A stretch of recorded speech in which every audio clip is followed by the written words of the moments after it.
आजकल बच्चे का मन बहलाने का काम चल रहा है।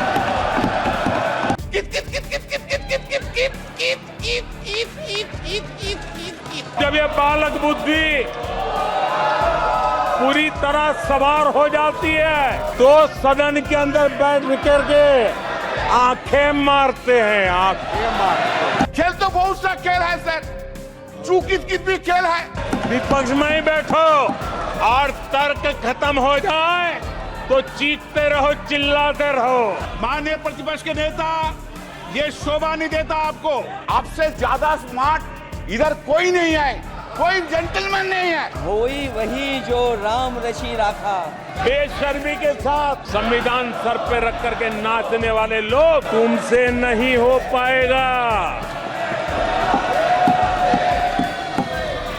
तुमसे ना हो पाएगा। तीसरी बार तो हारे हैं, पर मौसे मोरल विक्ट्री तो है ना। आज की संसद की सबसे अहम हलचलों से गुजरते हुए आप यहां तक पहुंचे हैं। अब आपके जहन में इन तस्वीरों को देख करके कई सवाल भी आ रहे होंगे। सवाल यह कि प्रधानमंत्री नरेंद्र मोदी के भाषण के हाई पॉइंट्स क्या रहे। सवाल यह कि प्रधानमंत्री के भाषण के दौरान राहुल गांधी को स्पीकर ने क्यों डांट दिया। सवाल तो ये भी होंगे कि अखिलेश की शायरी में निशाना योगी थे या मोदी, और ओवैसी को किस बात पर सदन में गुस्सा आ गया।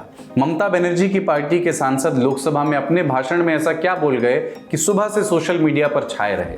तस्वीरें तो राज्यसभा से भी आईं, जब जगदीप धनखड़ और मल्लिकार्जुन खड़गे की बहस हो गई। फिर सोनिया गांधी के मुस्कुराने की कहानी क्या है, सारी परतें, सारी बातें एक एक करके खुलेंगी आपके पसंदीदा शो संसद में आज में। नमस्ते, मैं हूं कुलदीप। चलिए शुरू करते हैं।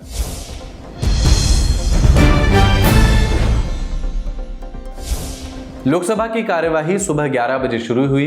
सदन में सुबह 11 बजे से लेकर शाम तक काफी हंगामा होता रहा। आरोप प्रत्यारोप का दौर चला, लेकिन हंगामे का शोर उस वक्त अपने हाई पर पहुंच गया जब प्रधानमंत्री नरेंद्र मोदी करीब 4 बजे लोकसभा पहुंचे। आमतौर पर हम संसद में आज शो में आपको सुबह से शुरू करके कार्यवाही को सिलसिलेवार तरीके से दिखाते हैं, लेकिन आज थोड़ा सा बदलाव इसमें करते हैं। बदलाव इसलिए क्योंकि आज सबकी निगाह थी प्रधानमंत्री नरेंद्र मोदी के भाषण पर। हर किसी को इंतजार था कि प्रधानमंत्री कल जो नेता प्रतिपक्ष राहुल गांधी का भाषण था उस पर जवाब किस अंदाज में देंगे। तो अब बताते हैं कि हुआ क्या।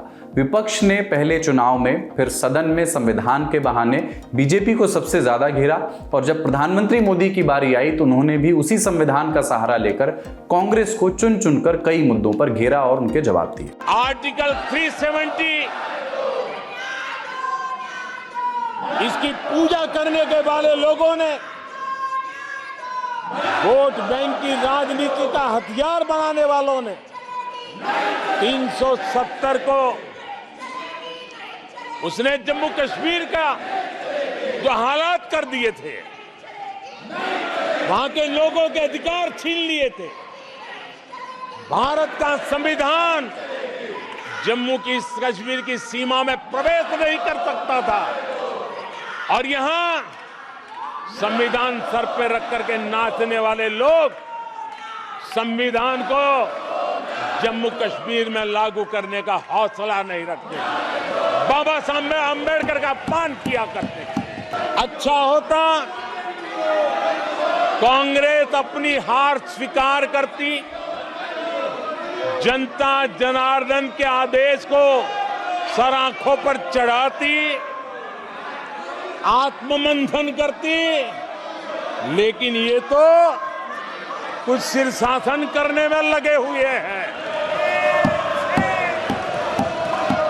आदरणीय सभापति जी, ऐसा क्यों हो रहा है, मैं जरा अपने सामान्य जीवन के अनुभव से बताता हूं। कोई छोटा बच्चा साइकिल लेके निकला है और अगर वो बच्चा गिर जाता है, साइकिल से लुढ़क जाता है, रोने लगता है, तो कोई बड़ा व्यक्ति आकर के उसके पास पहुंच जाता है और उसको कहता है, देखो चींटी मर गई, देखो चिड़िया उड़ गई। अरे देखो तुम तो बहुत बढ़िया साइकिल चलाते हो, अरे तुम तो गिरे नहीं हो। ऐसा करके उसका जरा मन ठीक करने के लिए प्रयास करते हैं, उसका ध्यान भटका करके उस बच्चे का मन बहला देते हैं। तो आजकल बच्चे का मन बहलाने का काम चल रहा है। प्रधानमंत्री नरेंद्र मोदी के भाषण में बात तो शोले फिल्म की भी हुई। बात भले ही फिल्म की हो रही थी, लेकिन निशाना नेता विपक्ष राहुल गांधी पर था। आप सबको शोले फिल्म की वो मौसी जी याद होगी।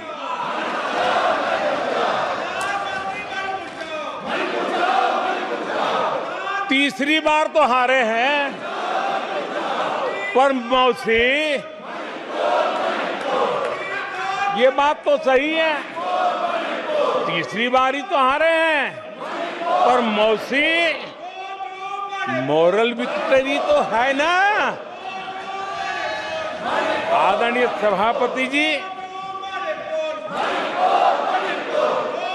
13 राज्यों में 0 सीटें आई हैं।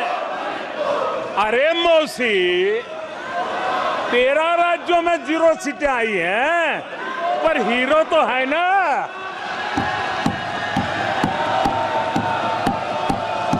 आदरणीय सभापति जी, अरे पार्टी की लुटिया तो दुबई है। अरे मौसी, पार्टी अभी भी सांसें तो ले रही है। बात बायोलॉजी क्लास में पढ़ाई जाने वाले परजीवी के चैप्टर तक पहुंच गई। प्रधानमंत्री नरेंद्र मोदी ने कहा कि चुनाव में कांग्रेस पूरी तरह परजीवी बन चुकी थी और अपने सहयोगी दलों के कंधों पर चढ़ करके उन्होंने सीटों का आंकड़ा बढ़ाया है। अब कांग्रेस पार्टी 2024 से एक परजीवी कांग्रेस पार्टी के रूप से जानी जाएगी। 2024 से जो कांग्रेस है वो परजीवी कांग्रेस है, और परजीवी वो होता है जो जिस शरीर पर उस शरीर के साथ रहता है, ये परजीवी उसी को ही खाता है। कांग्रेस भी जिस पार्टी के साथ गठबंधन करती है उसी के वोट खा जाती है, और अपनी सहयोगी पार्टी की कीमत पर वो फलती फूलती है, और इसलिए कांग्रेस परजीवी कांग्रेस बन चुकी है। प्रधानमंत्री मोदी को बोलते बोलते अब तक करीब 1 घंटे का वक्त बीत चुका था। प्रधानमंत्री अब नाम लिए बिना राहुल गांधी को निशाने पर ले रहे थे। इस दौरान राहुल गांधी के आंख मारने वाले वाकये का जिक्र करके उन्होंने एक और जुबानी हमला किया। बालक बुद्धि में ना बोलने का ठिकाना होता है, और न ही बालक बुद्धि में व्यवहार का कोई ठिकाना होता है। और जब ये बालक बुद्धि पूरी तरह सवार हो जाती है, तो सदन में भी किसी के गले पड़ जाते हैं। ये बालक बुद्धि अपनी सीमाएं खो देती है, तो सदन के अंदर बैठ करके आंखें मारते हैं, आंखें मारते हैं। इनकी सच्चाई आदरणीय सभापति जी अब पूरा देश समझ गया है।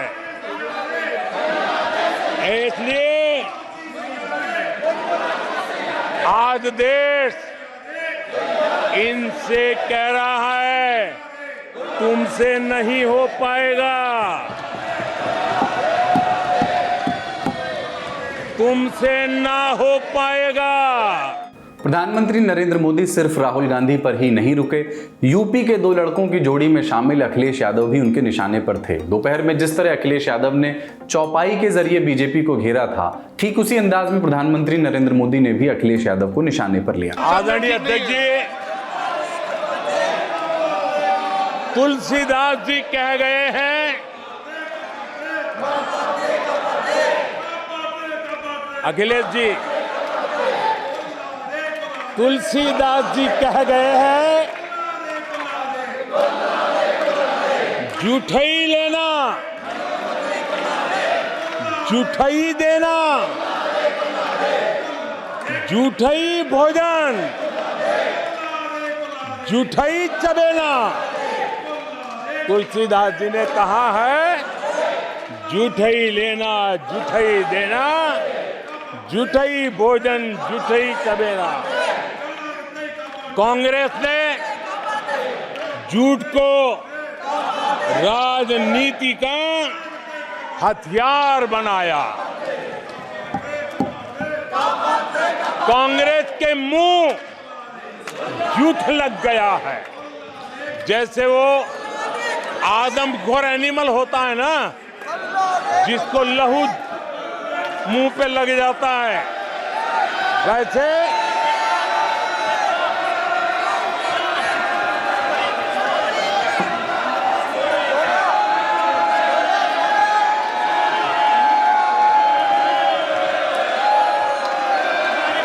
आदरणीय सभापति जी,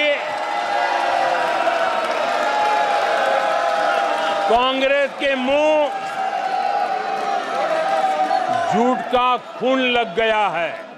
पीएम मोदी के भाषण और उस दौरान हुए हंगामे के बाद अब लौटते हैं लोकसभा की कार्यवाही के सुबह वाले हिस्से पर। सुबह 11 बजे लोकसभा की कार्यवाही शुरू होते ही अध्यक्ष ओम बिरला ने सदस्यों से दस्तावेजों को सदन के पटल पर रखने को कहा। सदस्यों ने डॉक्यूमेंट्स रखे, फिर विपक्ष ने राहुल गांधी के भाषण से कुछ हिस्से एक्सपंज यानी कार्यवाही से हटाए जाने को लेकर के नाराजगी जाहिर की। राष्ट्रपति के अभिभाषण को लेकर धन्यवाद प्रस्ताव पर चर्चा दोबारा शुरू हुई। बारी थी कन्नौज से समाजवादी पार्टी के सांसद अखिलेश यादव की। माहौल बनाया शेरो शायरी से, जिनके भावार्थ में विशुद्ध तंज था। हालात क्या थे, हालात क्या हैं, सब बताया गया है। मैं समझदार जनता को फिर एक बार धन्यवाद दूंगा और मैं कुछ कहना चाहता हूं कि आवाम ने तोड़ दिया हुकूमत का गुरूर, दरबार तो लगा है पड़ा गमगीन में बेनूर है पर। अध्यक्ष महोदय, दरबार तो लगा है पर बड़ा गमगीन बेनूर है। और पहली बार ऐसा लग रहा है हारी हुई सरकार विराजमान है। जनता कह रही है चलने वाली नहीं सरकार। अध्यक्ष महोदय, जनता कह रही है चलने वाली नहीं, ये गिरने वाली सरकार है। और क्योंकि ऊपर से जुड़ा कोई तार नहीं, नीचे कोई आधार नहीं, अधर में जो है अटकी हुई वो तो कोई सरकार नहीं। अखिलेश इन दिनों जब लोकसभा चुनावों को लेकर कामयाबी की कहानी सुनाते हैं तो उन्हें सबसे ऊंची दिखती है वो कहानी जो फैजाबाद से लिखी गई, अवधेश प्रसाद की कहानी। अखिलेश ने सत्ता पक्ष को फैजाबाद की हार के नश्तर दिखाए थे। मर्यादा पुरुषोत्तम भगवान राम को समर्पित करके वो पंक्तियां पढ़ रहे थे।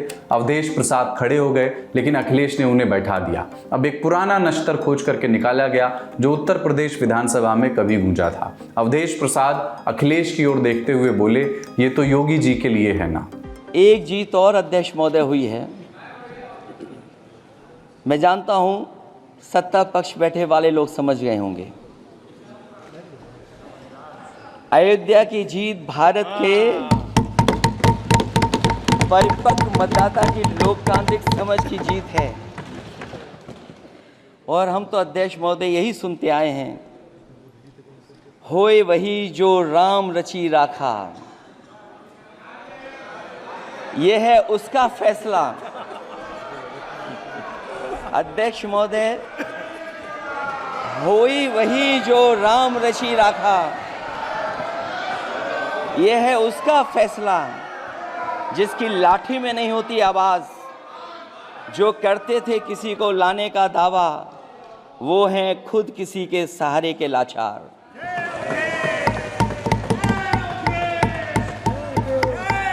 अध्यक्ष महोदय, मैं फिर कह देना चाहता हूँ, होई वही जो राम रचि राखा।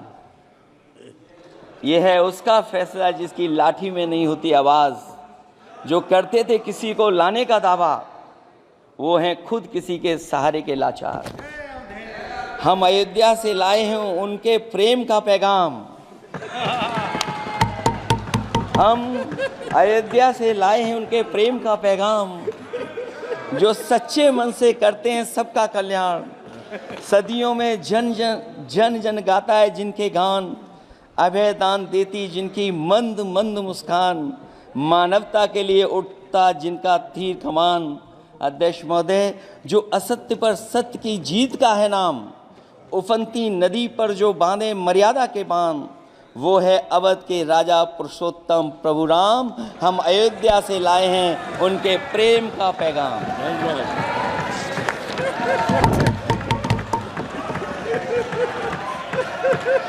अध्यक्ष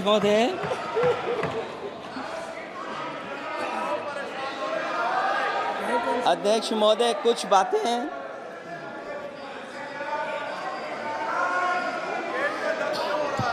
अध्यक्ष महोदय, कुछ बातें समय और काल से परे होती हैं।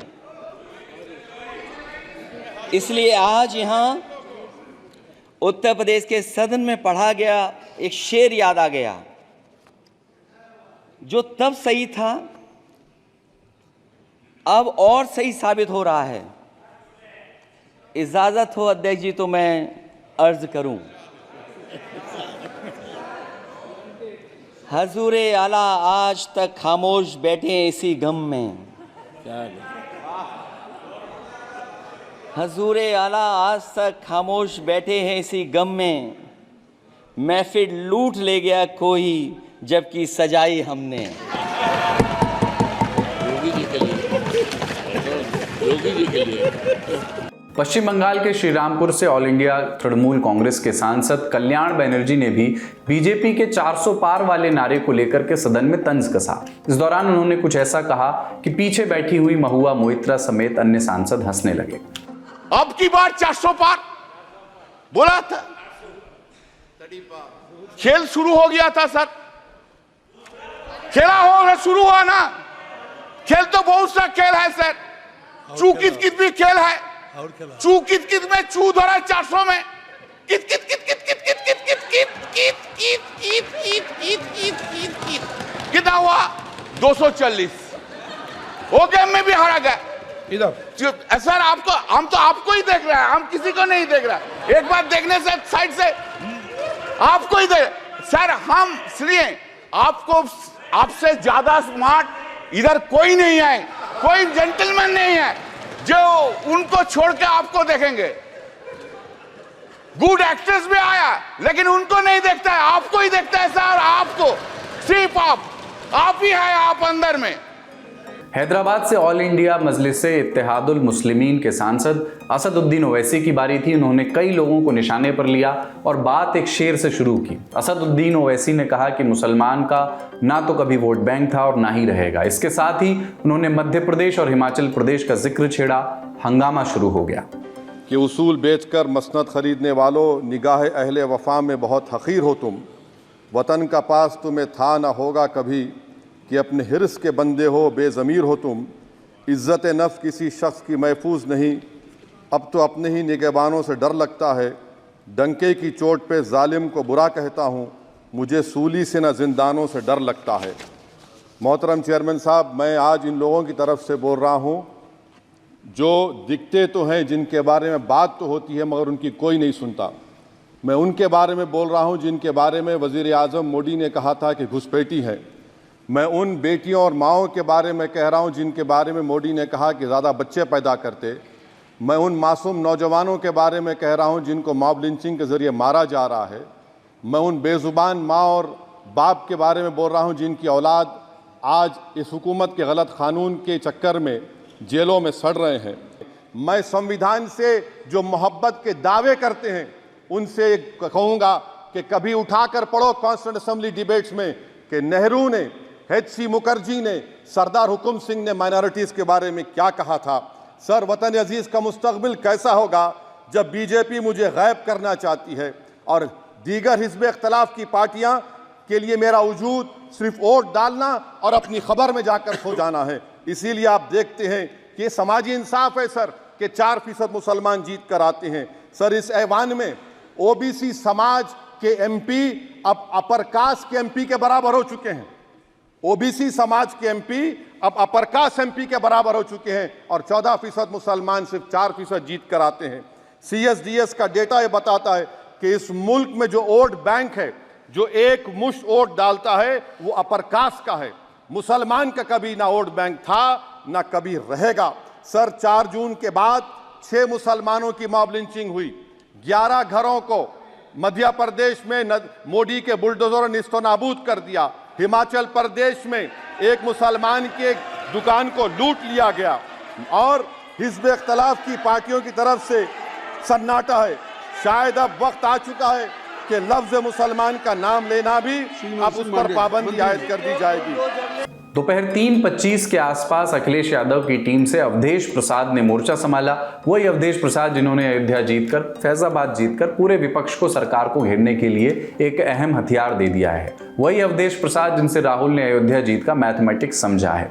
अवधेश प्रसाद अपना भाषण खत्म ही करने वाले थे कि अखिलेश यादव ने उनका हाथ पकड़कर उन्हें टोका, फिर एक बात कही, वो भी देखिए। मनोहर, मुझे बड़ा अफसोस हुआ कि वहाँ पर एरोड्रम बना है, लेकिन एरोड्रम बनने में गरीबों को, किसानों को पैसा नहीं दिया गया। और अफसोस की बात है कि हर साल मार्च के एंड में सर्किलेट बनता है।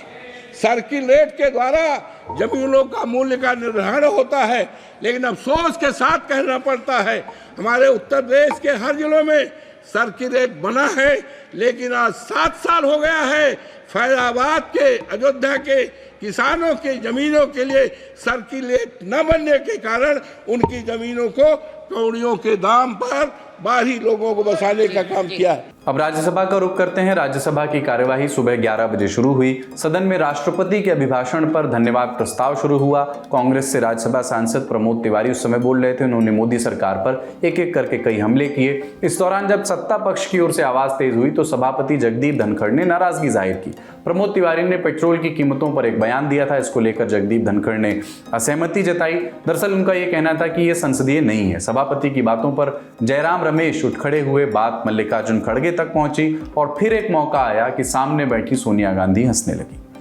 प्रमोद जी, जो आप कह रहे हैं, आप खुद चिंतन कीजिए कितना गलत कह रहे हैं ना।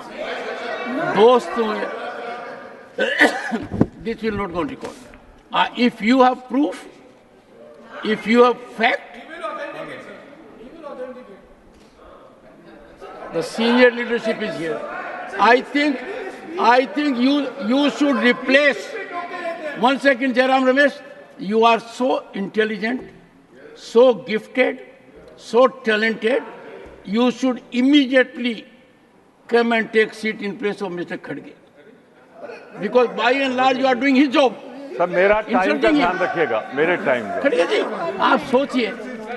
खड़गे जी, खड़गे जी, Don't bring that Varnashram. क्या? Still in your mind that Varna system is there. That's why you are calling Ramesh is a very intelligent, very that, and I am dull, so that he should be replaced. No.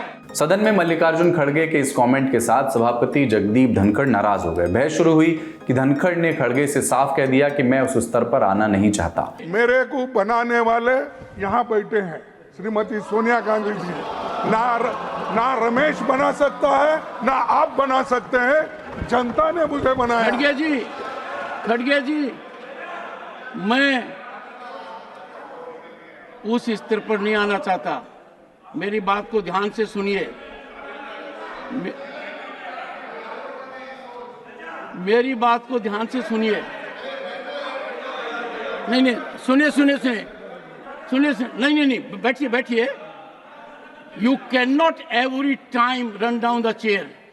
You cannot every time show disrespect to the chair. आप अचानक खड़े होते हैं और कुछ भी कह देते हैं, मेरी बात को समझते भी नहीं है. Never in the history of this country, never Khadge ji, in the history of parliamentary democracy and Rajya Sabha proceedings, there has been such disregard of the chair as from you. You are forcing me, and I have said so on number of occasions. You take it in a manner which is wrong. Time for you to reflect. Now, please, मेरे में बहुत patience है, बहुत सहन शक्ति है, खून की घूंट पी सकता हूं. मैंने क्या क्या बर्दाश्त किया है, कितना बर्दाश्त किया है, और आप फट खड़े होकर कह देते हैं, अरे आपको खड़गे जी, आपको किसने बनाया है, ये आप अपने आप जाने. तो दोनों सदनों में क्या कुछ हो रहा है वो आपको दी लैंड टॉप पर मिलता ही रहेगा. आज का शो, आज का संसद में आज आपको कैसा लगा, आप हमें कमेंट बॉक्स में लिख करके बताइए. ये शो आपके लिए लिखा है हमारी साथी सुप्रिया ने और हिमांशु तिवारी ने. देखते रहिए दी लैंड टॉप. शुक्रिया.